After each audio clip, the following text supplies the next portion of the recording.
Good afternoon, everyone, and especially Dawn. Thank you so much for joining me today. And as you're aware, this conversation is going to be very special because we are currently, every conversation is a part of a project.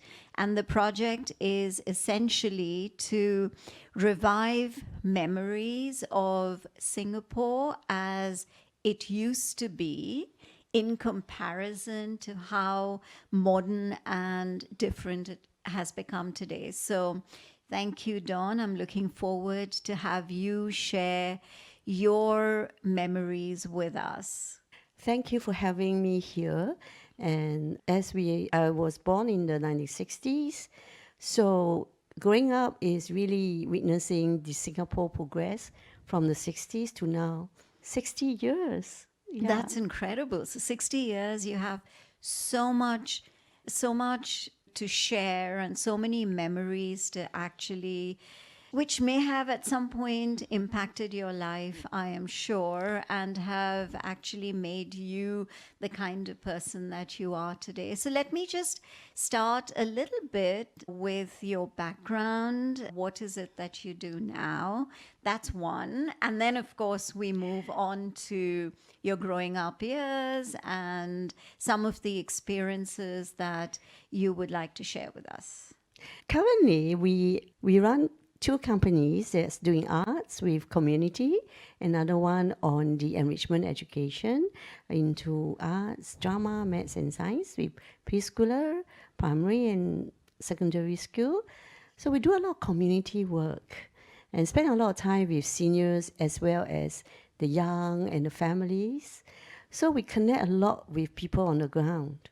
Okay, that's interesting. Yeah. So when you do community work with the young, you focus only on art, or do you also through art try and help them understand Singapore as it used to be, so that there is a connection between the old Singapore and the new Singapore?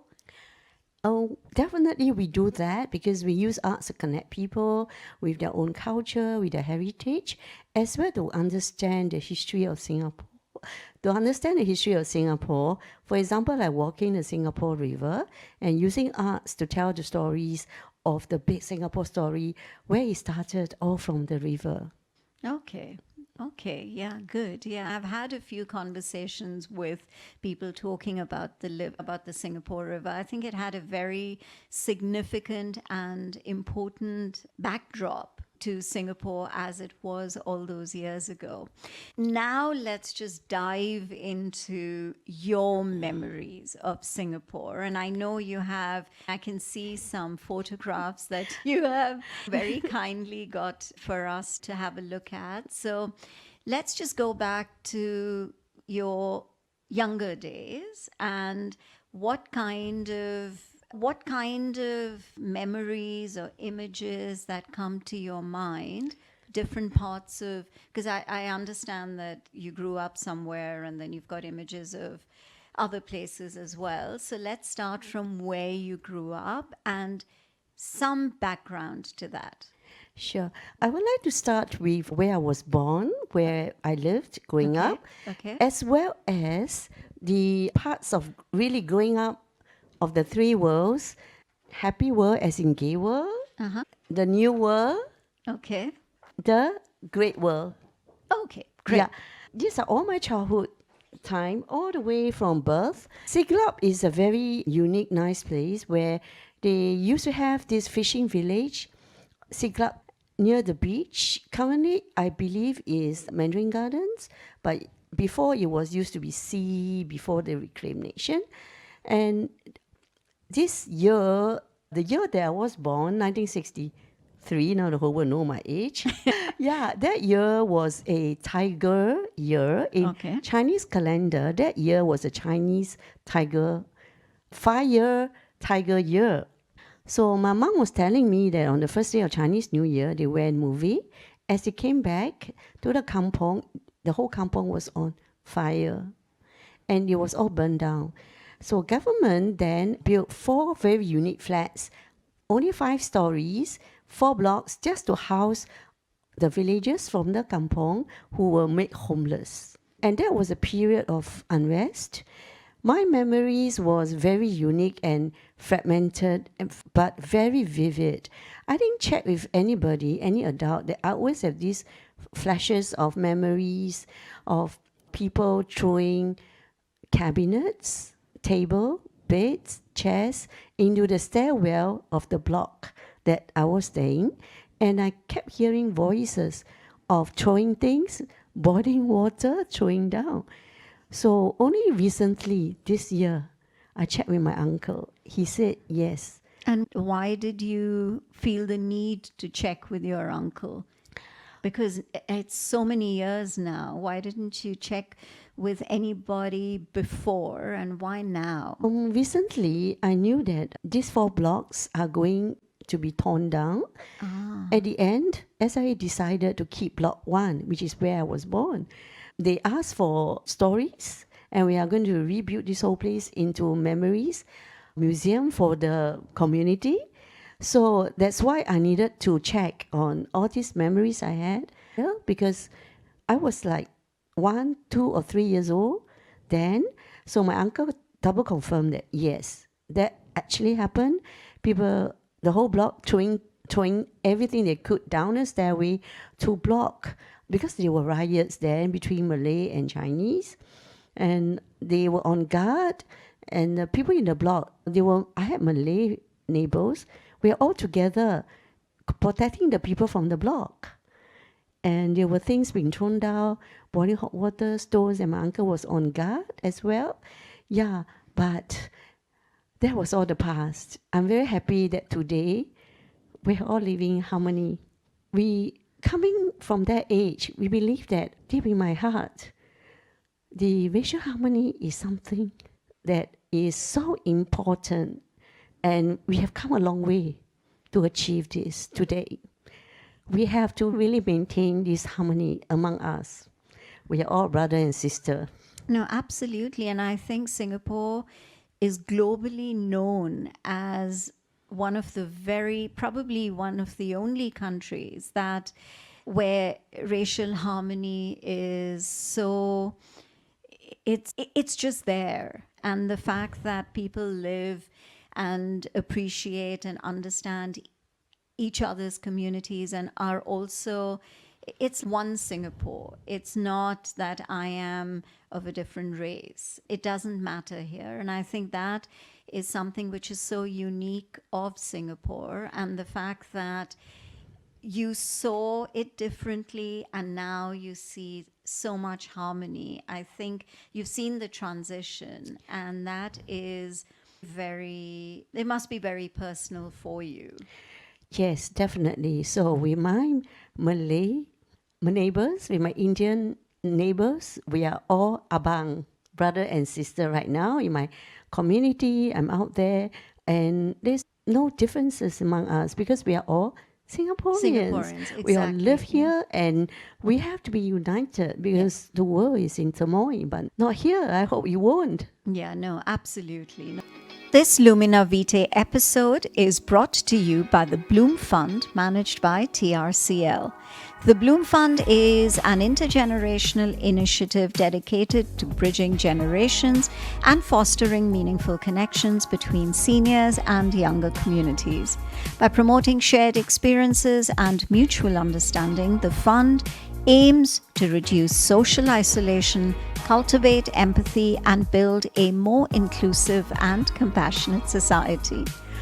Through strategic partnerships and ongoing research, the Bloom Fund continues to champion innovative arts programs that empower individuals to grow together across ages. So let's move on now, Dawn, to the other part of your memory that you want to take us through.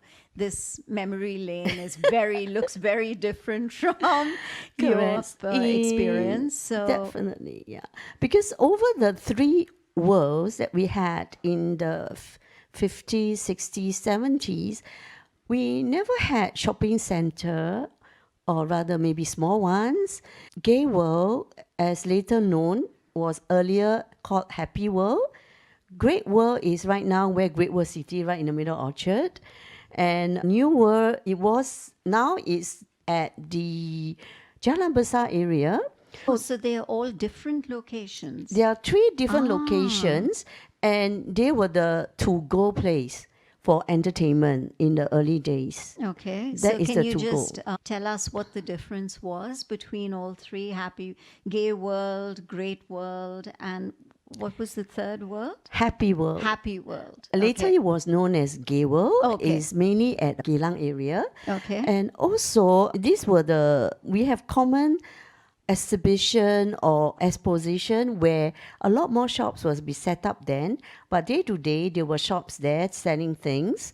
It's like the shopping of the world in Singapore then, and a lot of entertainments are all happening there.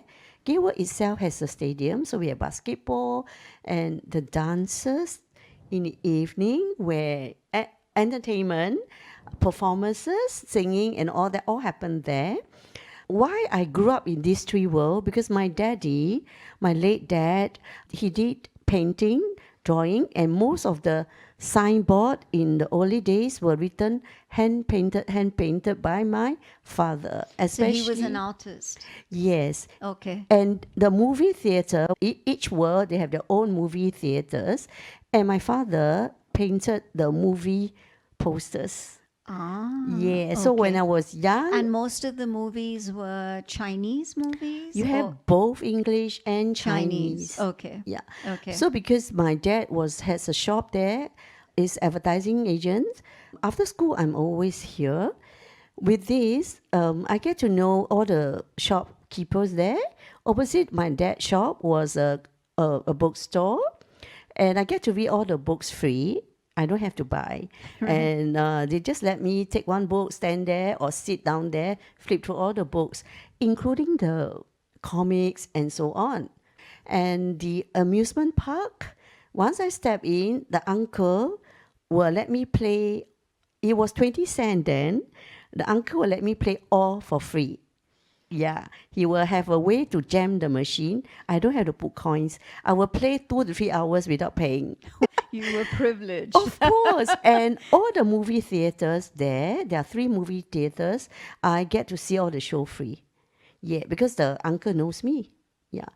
So it's a place that I grew up, and including the show within the games and the show within the stadium. Yeah. So I think it's really, I don't need to go for tuition or enrichment program because it's very enriching. I can imagine. In the way that I grew up in the 3 worlds. Yeah. Yeah.